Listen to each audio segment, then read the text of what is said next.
Hi everyone, welcome back my channel smiley world. ఇవాళ మనం ఎంతో టేస్టీగా ఉండే మామిడికాయ ఇన్స్టెంట్ చట్నీ అయితే చేసుకుందామండి. దీనికోసం ముందుగా ఎండుమిర్చి, ధనియాలు, జీలకర్ర, మెంతులను అయితే డ్రై రోస్ట్ అయితే చేసుకోవాలండి, ఆయిల్ లేకుండా.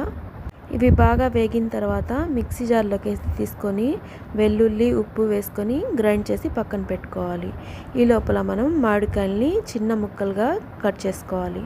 ఇప్పుడు కడాయిలో ఆయిల్ హీట్ అయిన తర్వాత పోపు, మినపప్పు, కరివేపాకు, పసుపు వేసుకొని బాగా ఫ్రై అయిన తర్వాత ఈ మామిడికాయ ముక్కలను అయితే అందులోకి వేసుకొని 10% కుక్ అవ్వనివ్వాలి. తర్వాత మనం గ్రైండ్ చేసుకున్న ఆ పౌడర్ని అయితే వేసేసుకోవాలి. నాకైతే ఆ కారం మొత్తం పడిందండి.